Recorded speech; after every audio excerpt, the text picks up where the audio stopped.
Hello, readers. Welcome to Book Launch. It is the best thing to happen to Tuesday since tacos. And tonight we have Book 2 in the Bradaís Pledge, Burden of Faete, by Ligia de Wit, who is a quirky bilingual writer residing in Mexico City. She's an eternal romantic who's loved fairy tales and swashbuckling stories all her life, and she blends both with fun language and a hefty sprinkle of romance while she's at it. Her stories are full of personality with endearing characters, and she also is full of personality. If she's not your favorite now, she will be after.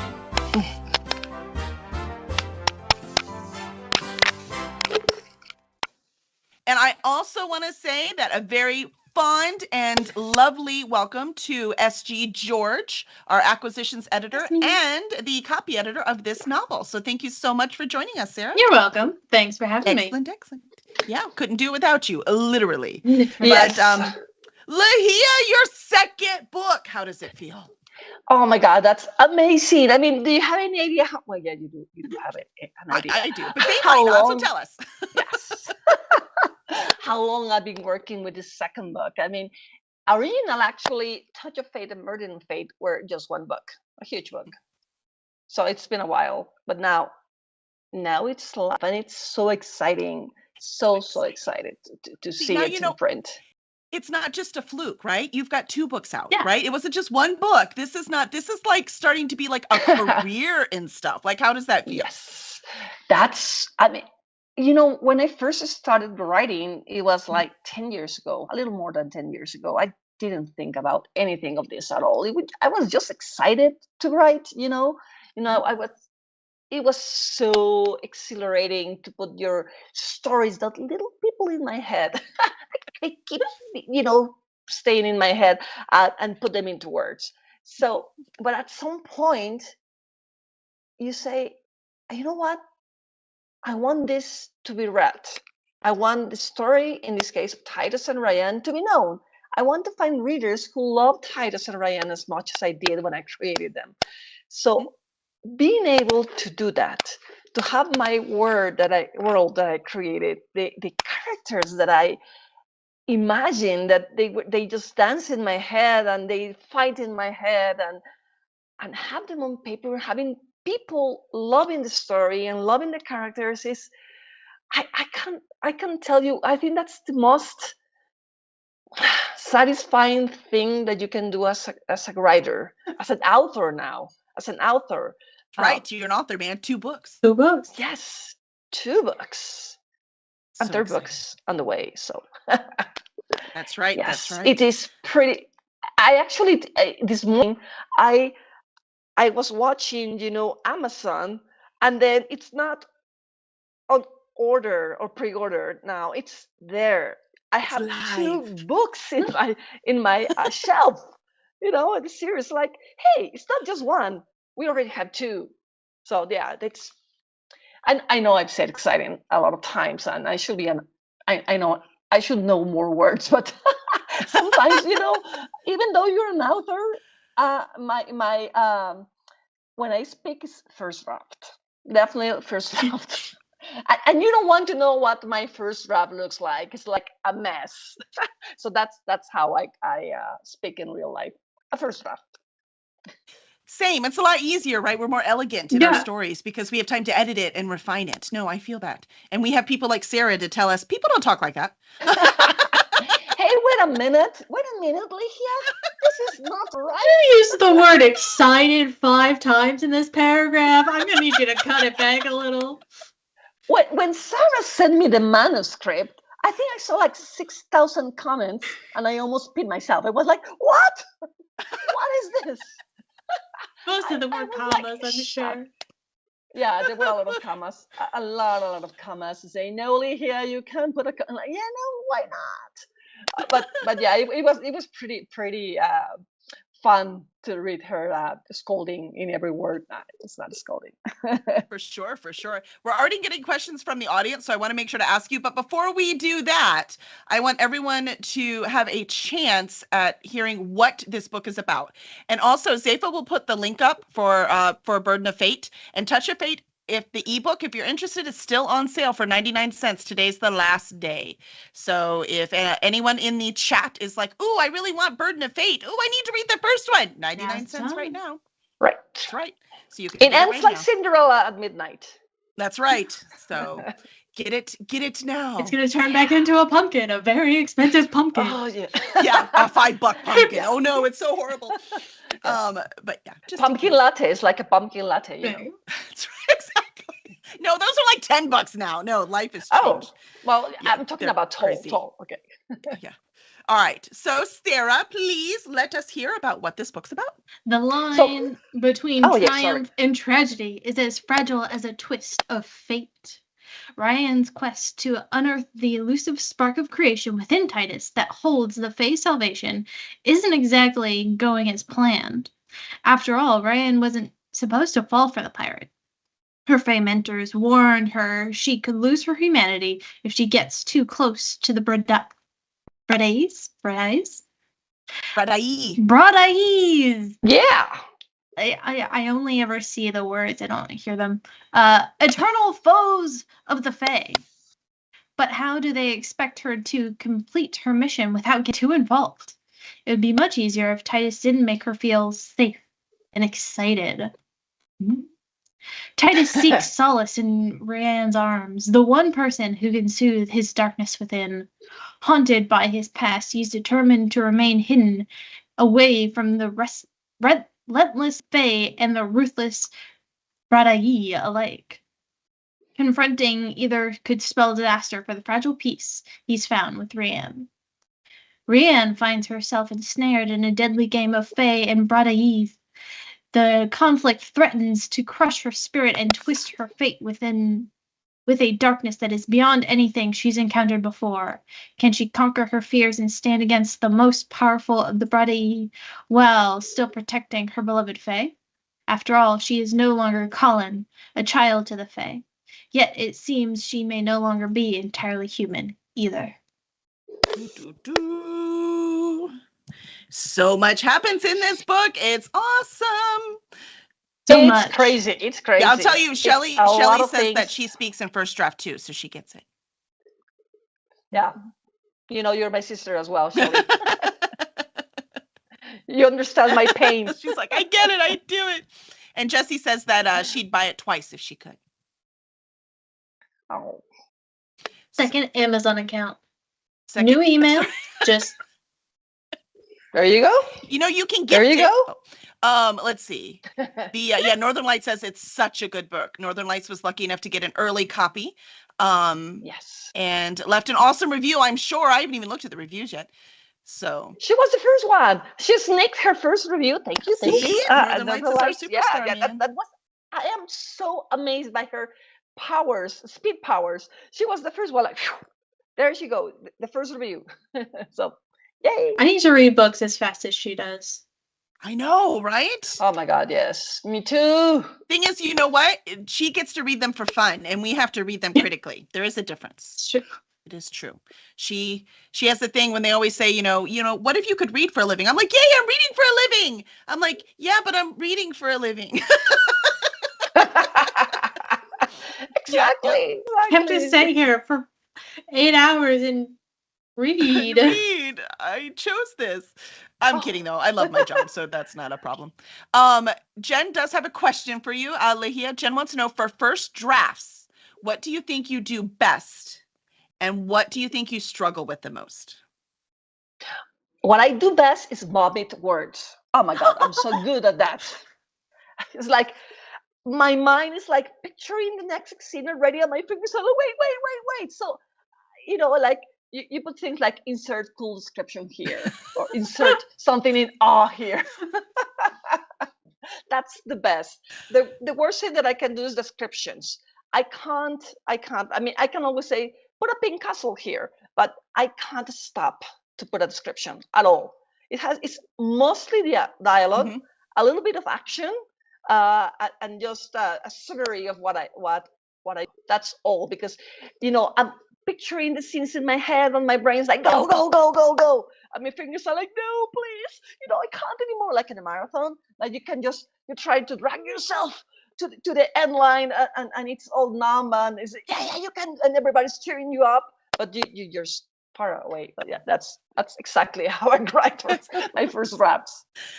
And I have to remind myself, no one is going to read my first draft. No one. So that's okay if it's horrible. I'm no one now. I see how you are.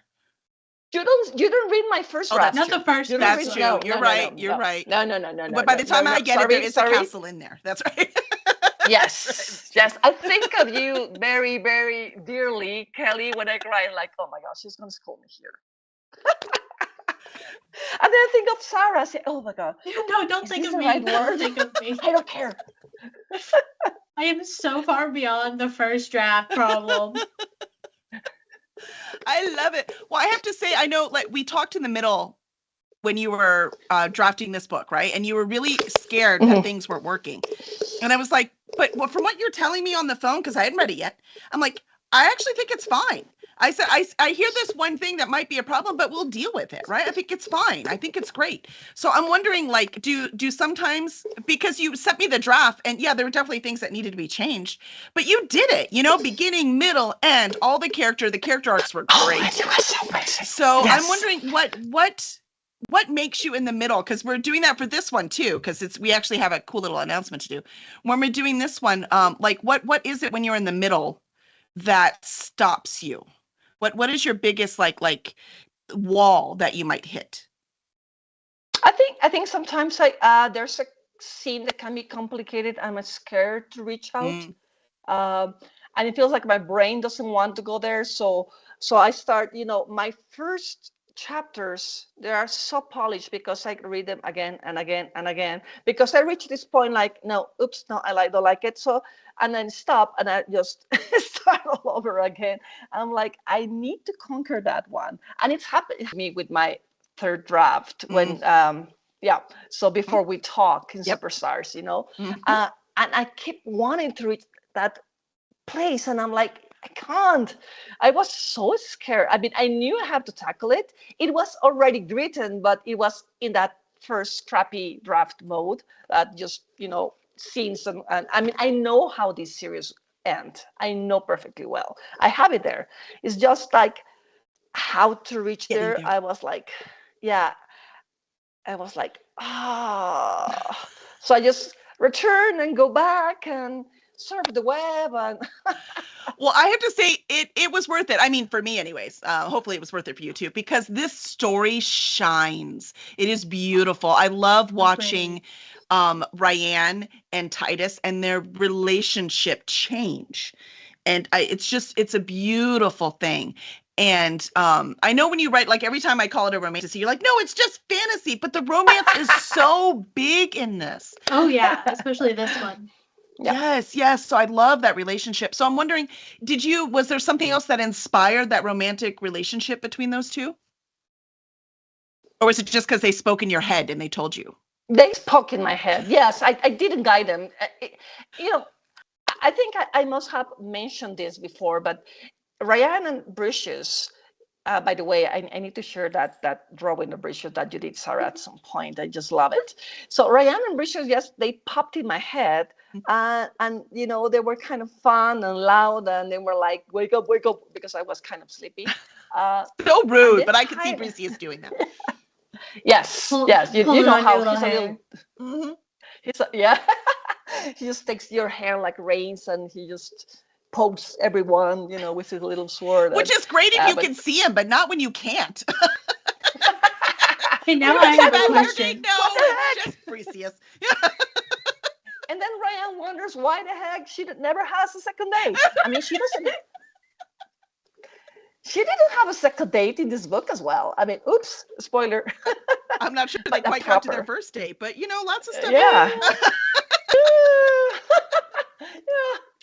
Yeah, kind of things happen in this book that they don't really. I can't say anything more, but there's a lot of things happening, and I think it's kind of fun because one of the things that I was worried when I handed you over that first draft, first draft to my publisher, not the first draft that I wrote. Gotcha.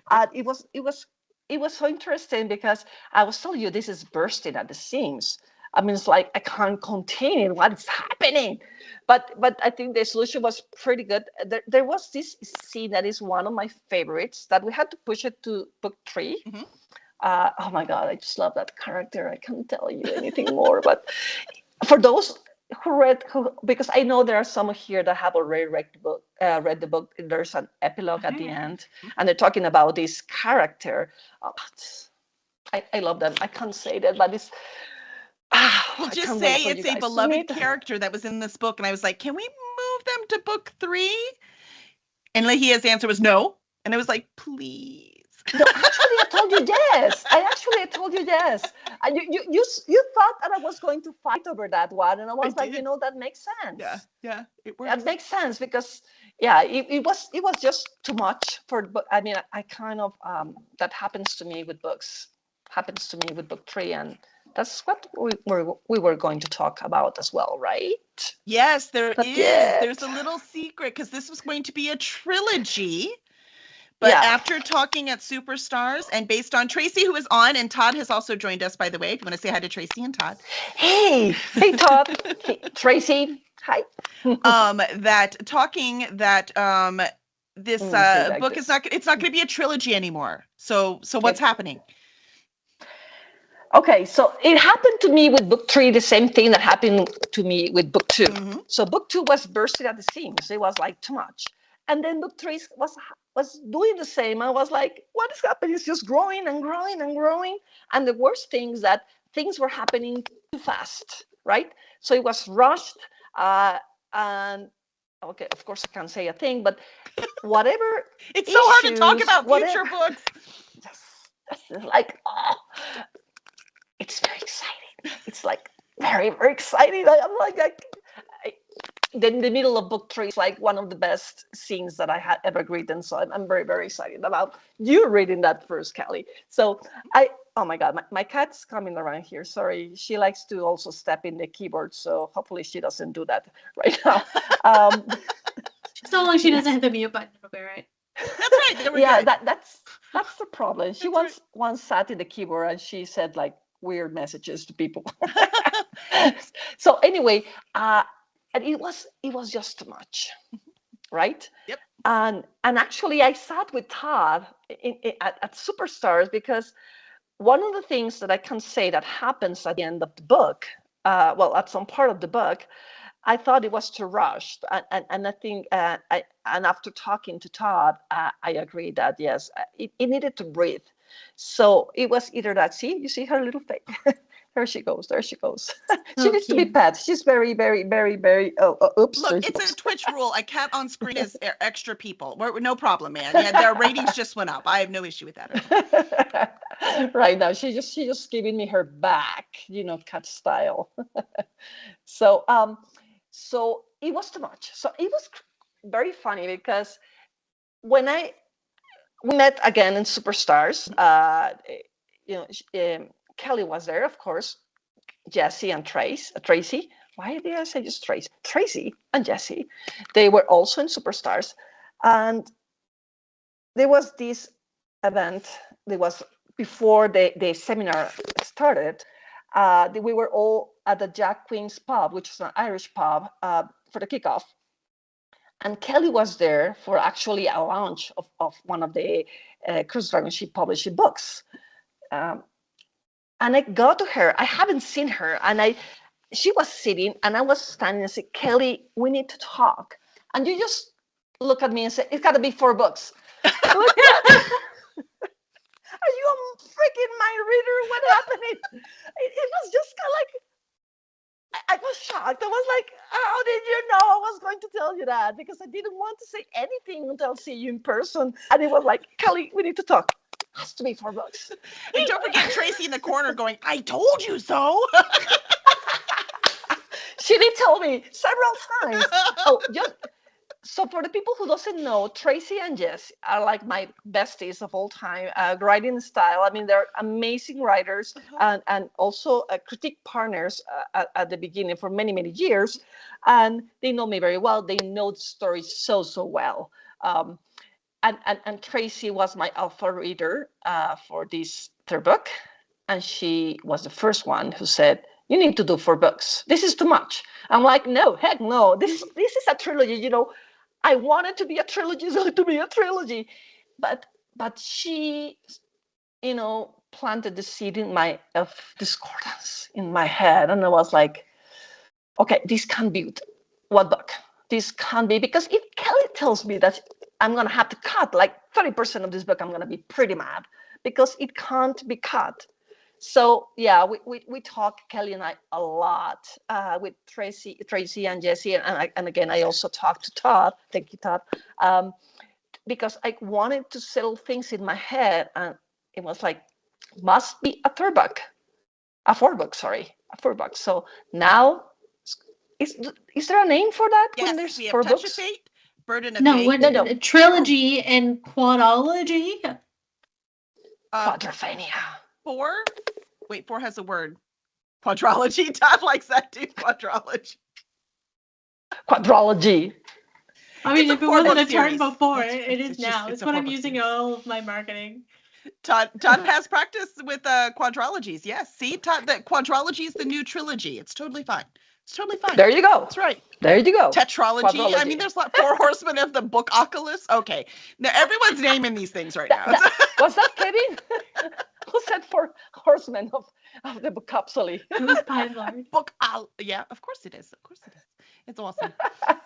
That's pretty good. So yes, we have the names. Sorry, Kelly, you were saying the names for the yes. books. So Touch of Fate, Burden of Fate, Corruption of Fate, and then Redemption of Fate. I mean, we hope. Surely there's going to be redemption, right? This is love story. I want a happy ending. So it does have a happy ending, and actually I can't say exactly what happened, but I know 3 people, which I just mentioned, that bully me in Superstars because I wanted to do a mean thing and it didn't let me. They were, I just kind of, and those 3 people are Kelly, Jesse, and Tracy. They were like, no, you can't do that. I'm like, why not? And you know, the fun part is like, I am the nice one. Jesse's the mean one, by the way. Jesse's like, sorry, I don't care what you do, but I want Titus. That's Jesse. That's oh yeah, Jesse has been my first Titus admirer since the first time she read that story. She was like, I'm in. I'm all in for Titus. Yep. And you have to know that Titus, in my very, very, very first draft, he was way, way, way rougher and harsher. He was pretty evil. I had to soften him after I wrote his POV and realized he was not as evil. But yes, he was. It was interesting character the first time that I wrote him, but yeah, anyway. I love it. Well, like, first book is more about discovering the world and what it means and who these group of people are, right? Burden of Fate is more about discovering their relationship. So you get a deeper view of Titus's background. So you get more about who he is, and you get a deeper view of Ryan's power and what it means to actually have that power. Like in the first book, she thought all she could see was, you know, who people are going to end up with, right? But obviously, the fairies are not going to give her such a silly power, right? It means a lot more. So we get a lot more of that in this book. And so I love that. So what I'm wondering is, how much of their power and their fate did you decide up front, and how much developed as you wrote the story? That's a great question. So I already knew, and this is going to be one of the questions I'm going to ask for the book, but I already knew how her power was going to grow. So I had that scene almost at the end, you know, the part where the blurb says, can she face her fears? So that part I already knew far, far, far away in advance what's going to happen. So I knew that her power was going to grow. And because I like things to be gained, she needed to understand some of the consequences and some of the facts related. The facts is not the right word. That's one of the things that in a second draft I will change. No, that's not the right word. But the consequences of her power. You know, how is it going to grow? From Titus, it was always from the get-go. I always also knew that he had, you know, a lot of dark power, and also, well, if I don't want to spoil it if somebody here has not read book one, but there's something more to Titus, right? That is not evident at the start, and it also explore more in this second book. These energies that he has, right? The different type of energies that he has, and why does he have them? So those things I knew. I think they just evolved more as I grew them and as we revised them. There were some things that actually you helped me, because one of the things, for those who hear me, editors rock, and not just because I have Kelly and Sarah here, they push you to make your story better. Uh, and that's what I love working with these two girls. They help me and push me to make my story better. And actually, Kelly, when she confronted me, one of the things like, no, this cut, why is this happening? I'm like, wait a minute.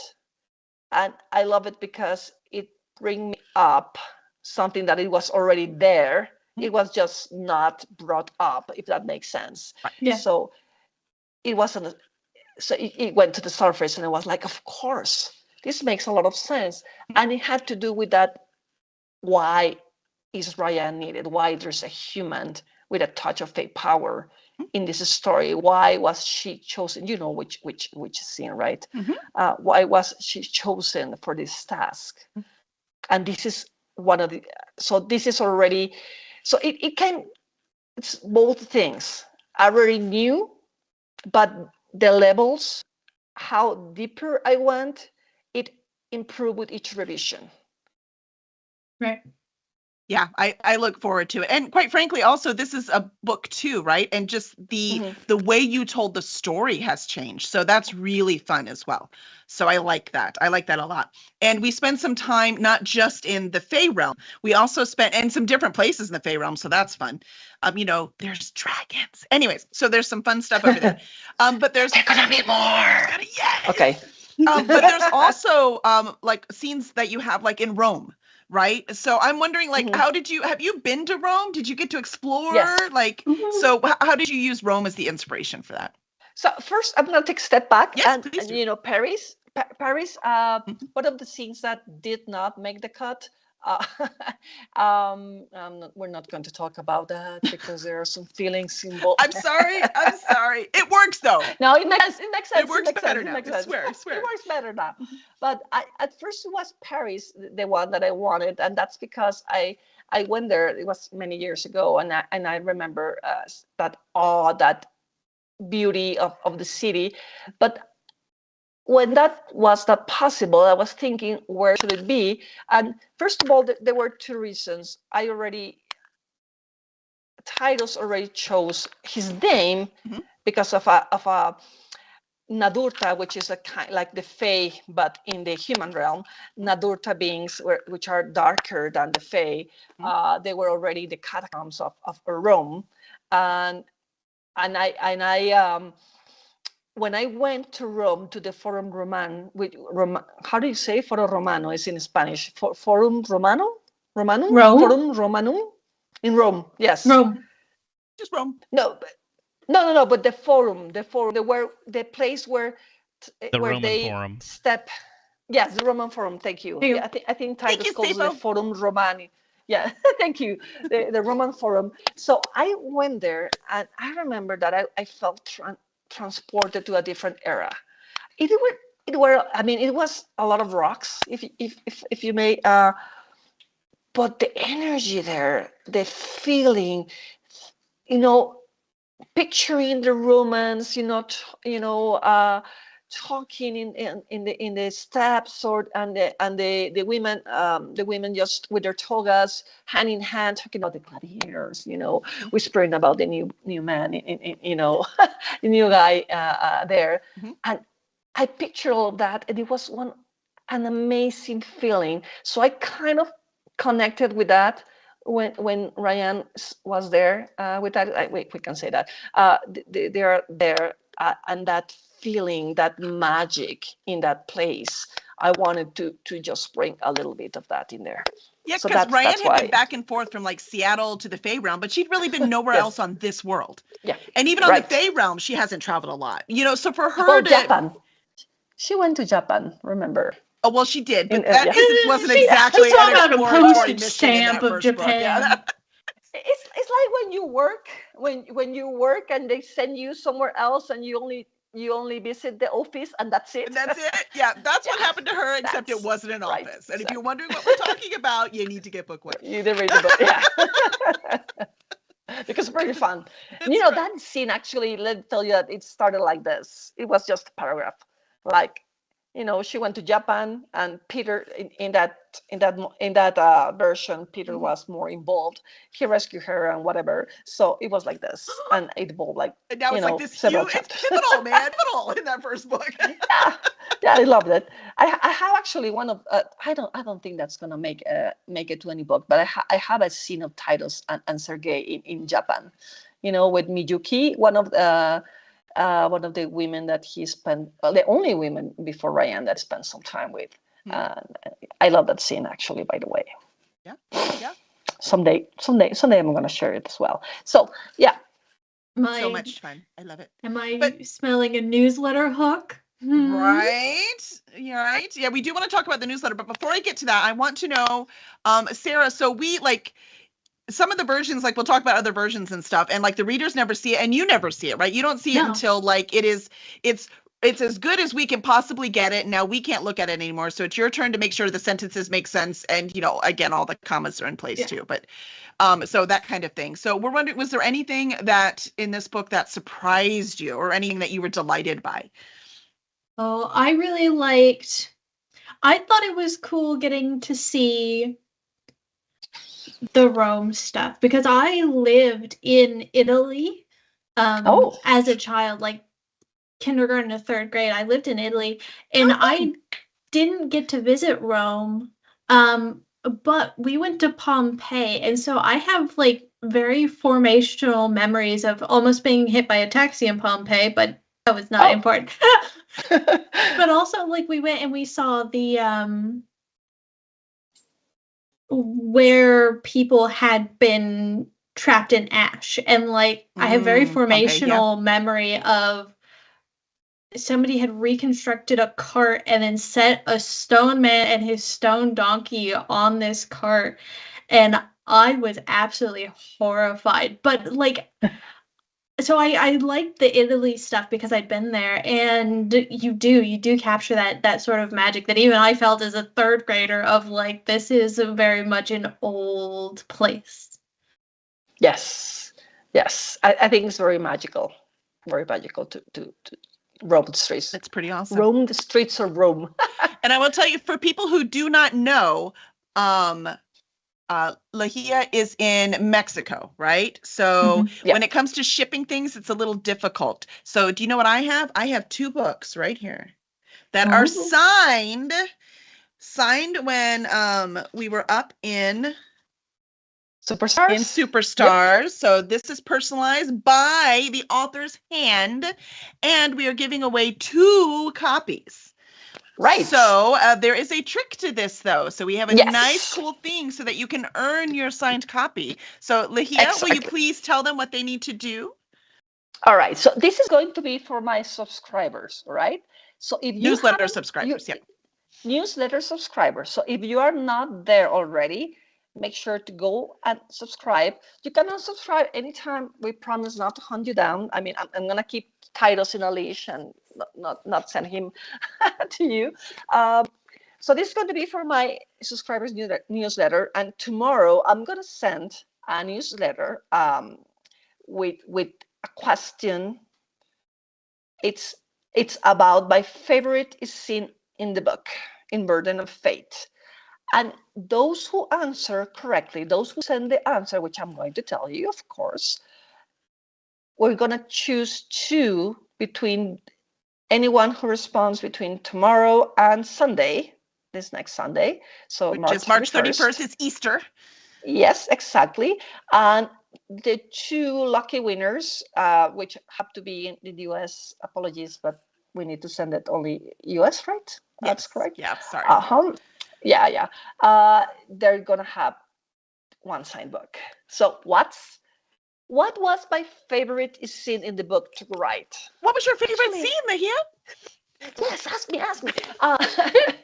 There are actually two, and I'm going to say two words, and actually either will do good. First, nymphs. Ah, I can see why you would like that one. Oh Yeah, yeah, actually I love that scene too.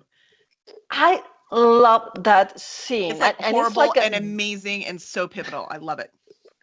it's like a build up since book one. Mhm. Ryan facing her fears, so not want to say anything more. So nymphs. That's one of my first, and I think it might be my best one, but I also like cave. That will be my second key. I wonder why you like that one. Yeah, yeah. So nymphs, cave. Either word works. So anyone who responds correctly in my newsletter, we have to do the dance, right? That's We right. We have got to to do the dance. dance. Got to do it, Yeah. man. So you'll know to wear. So we'll have the bot up. So share with your friends. So you can have chances. I know. I'm sorry, man. If I could send it, quite frankly, if anyone wants to pay for the Canadian shipping, I'll send it to you. I'll even split it with you. But it's ridiculous how much more expensive it is. Do they have So like otherwise, we would a gladly do it. international book rate? Because I know that it's cheap to ship books inside America, but do they have an international book rate? Nope. And that's why, like, even it's all kinds of things. Like Ligia sent me these. She has these little signed plaques that she made. They're nice, cool little stickers that you can put inside the book, right? The book plates. So yeah, the book plates that you sent me, right? She sent me book plates. Mhm. It took it was in an envelope, 4 months to get to me. Yikes! 4 months. It was. I thought they were lost in Yeah, so did I. I'm like, they in must have mail. got lost. There's no way. 4 months. That's nuts. So, Yeah, and it's all. Yeah, it's crazy. It's crazy. so we get you close to these authors, which reminds us, if you want to come on and talk and ask questions or any of those kind of things, please join our Discord. So it's cursedragonship.com /Discord. So you can join our Discord. We have our authors on there. We are talking all the time about our new exciting things we're doing, where we're going to be, and then just writing in general. So if you want to come in and say, I'm so mad at Titus because well, I'm not going to tell you what. You're going to have to see. But Any number of Ligia will reasons, be there. really. You can tell her all about it.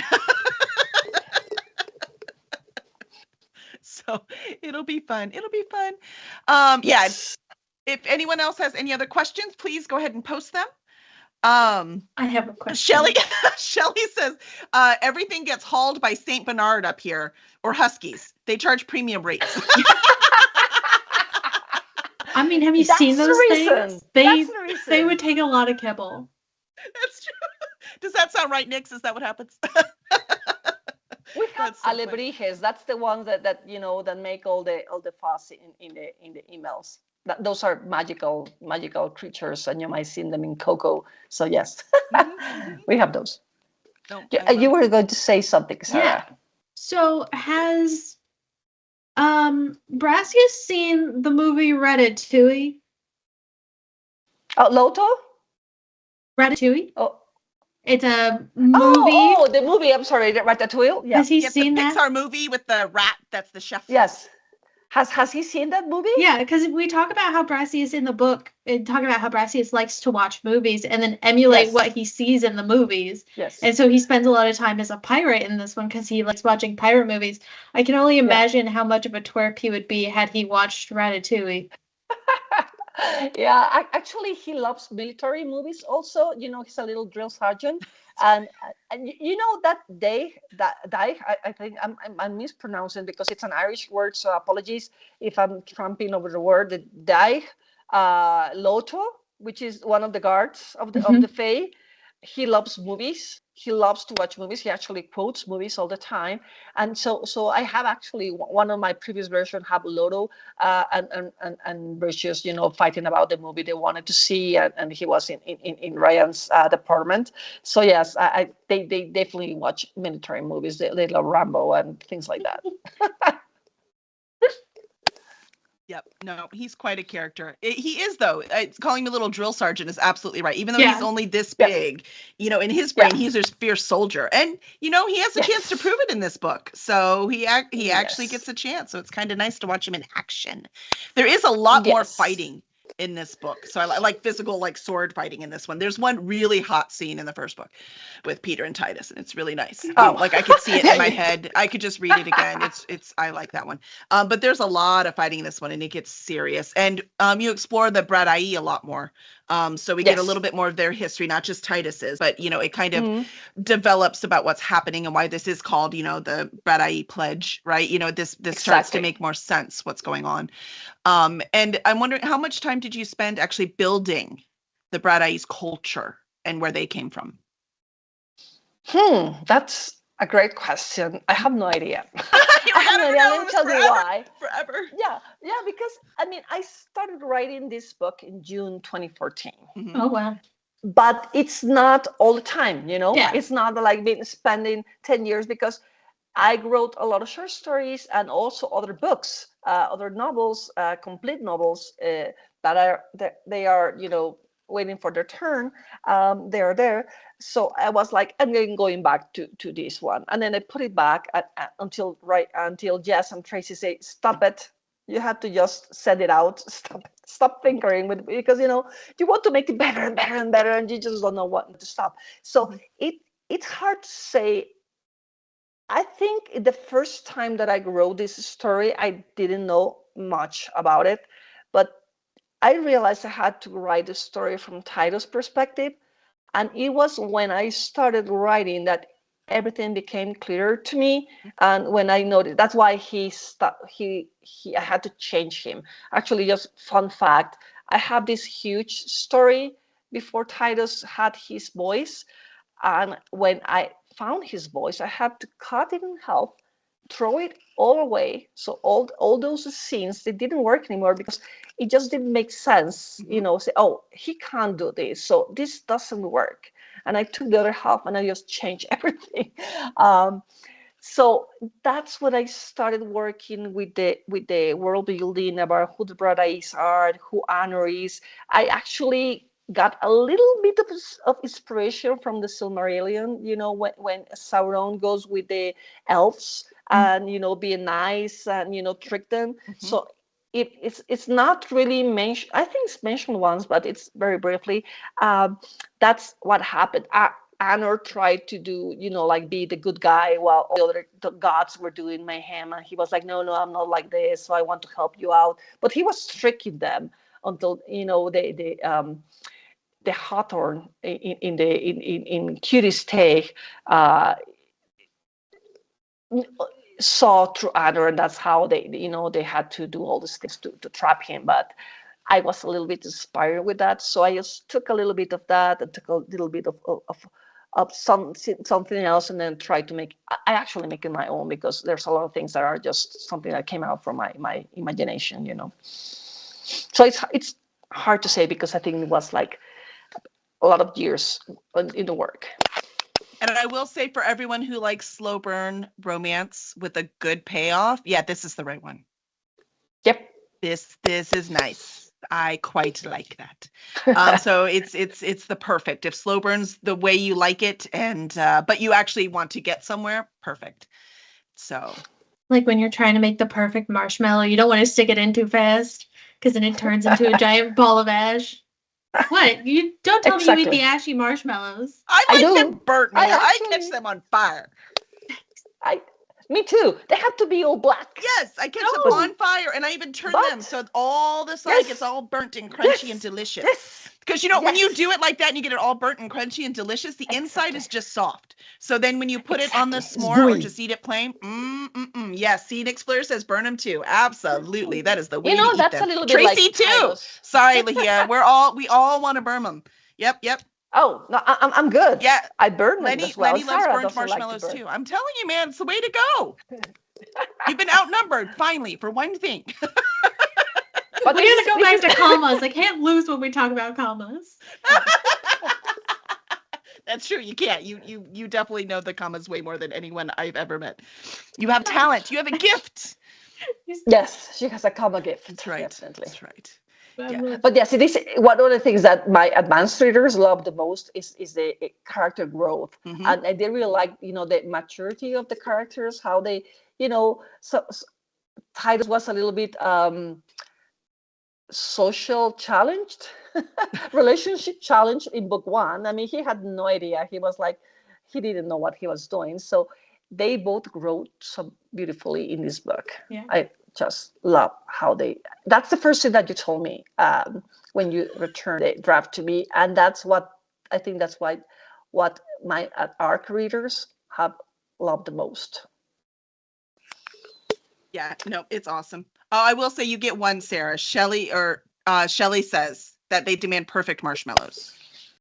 Thank you, Shelley. I think burnt ones are perfect, Shelley. So I'm not sure exactly where that goes. But anyways, going by our same normal, like if people like you, they're going to like your books. I have a few questions. One, what are you reading right now? I'm reading a book called Rosegate by Hannah Selvig. It's a kind of book that my younger self will have loved. Yeah, it's a retelling of Beauty and the Beast. Oh, nice. I like fairy tale retellings. They're very satisfying for some reason. Yeah. Yeah. It is cute. It is a cute reading. Very, very, it's a little more cute than I wanted. I think I want a little bit more dark in my stories without, not Jessie Dark, not Tracy Dark. Sorry, guys. You know, I love you guys. I love you. I love you. You can love someone and not really be their reader. So that's nothing wrong with that. Awesome. And no, it's okay. What are you watching? What am I watching? I'm watching several things right now. One of the shows is The Last Airbender, the live action, because I'm a huge fan of the Last Airbender, Nickelodeon. You can't imagine. I mean, I'm actually starting to also watch The Legend of Korra.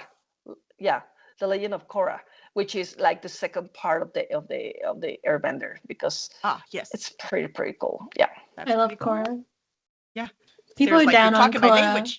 People are down on Korra. They're like, we don't like the bending battles. I'm like, the bending, like when they're bending in like the sports arena. That's my favorite part. Like I wanted more of that. That's amazing. I mean, I will die to write a book about powers like that. I'm actually in my head, I'm like, every time, like, I need to do something, differently than the others. But yes, I love it. I love it. I mean, 4 books, you got another series. I mean, you keep dreaming, man. Keep dreaming. I love it. Yep. Oh, yes, I have a lot of stories in my head. Yeah. Jen says that she didn't like Korra as much as Avatar, but it's still good. Yeah. Well, it's hard to be as good as Avatar. Like right. Yeah, it is kind of the perfect story. Yeah. When we talk about media and as close to perfect as you can get, like there's not much wrong with Avatar: The Last Airbender, even if you don't like kids cartoons, right? And I always get confused with it's the prince of the Fire Nation, Zuko. Zuko, thank you. I always get confused with those S names. So Zuko has one of the best redemption arcs I've seen. Yep. I mean, it's amazing. It's amazing. I recently rewatched the series, and I was because now I'm watching it like as somebody who critiques stories all the time and can't turn it off. And so I was really impressed because if you watch closely, the episodes for a very long time into the first season mirror Aang and Zuko's journeys. Like their journeys are mirrored, so you watch them grow at the same time in their own ways. And they play off each other very well. I was very impressed. And there's a lot of depth. I mean, you would say, oh, it's a Nickelodeon, it's a cartoon. No, there's a lot of depth. It's pretty well done. The uncle, Iroh, he's an amazing character. So yeah, I'm a huge fan. So yes, I'm watching I'm watching several things at the same time, but works for me. Yep. And then what are you listening to?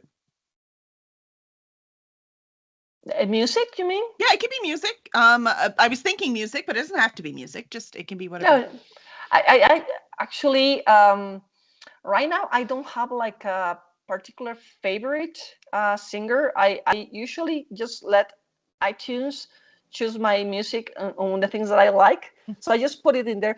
But I actually have to admit something. I listen more to my son's music, my daughter's music, and my husband's music because they all have it very loud. Oh, So And you're trying to it's like, write. okay. And I actually enjoy okay, my daughter and husband, you're not listening to this, but I really enjoy my son's music. So yeah, he has like a pretty cool music. So and like, oh, which one is that one? Just send it over. So I just put it in my list and just let it play. I used to be huge in certain type of bands or singers, but lately, yeah, I just let them play. So it's like, Tom Walker.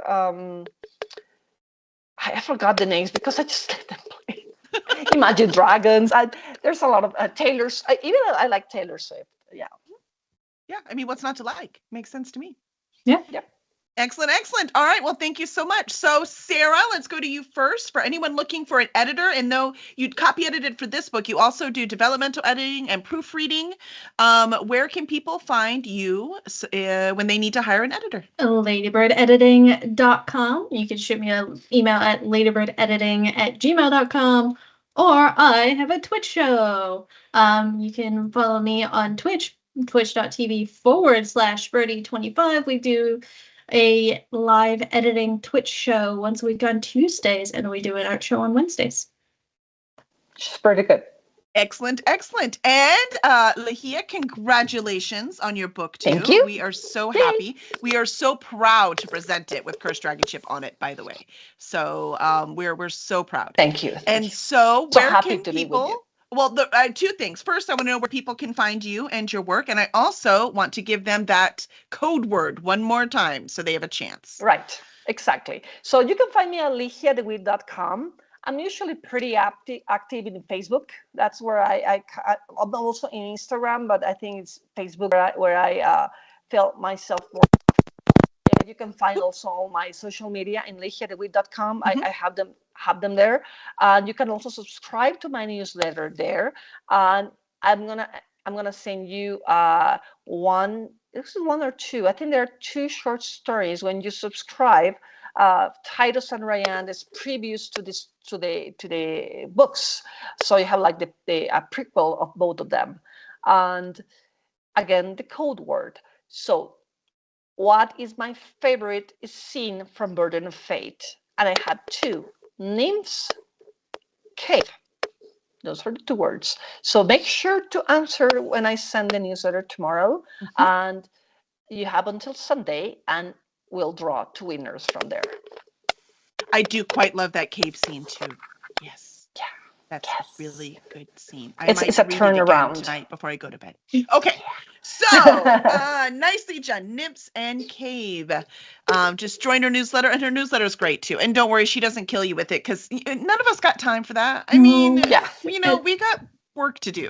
There's so much harder to write than you would expect for as often as everybody else is sending newsletters. I don't know how, like these big companies, they must have like 7 staff writers to get them out as often Just as doing they it. do. Yeah. For sure. I just agree. have. So, yeah. excellent, excellent. Well, thank you so much, everyone, and we'll see you next week. Awesome. Thank you so much. Very happy.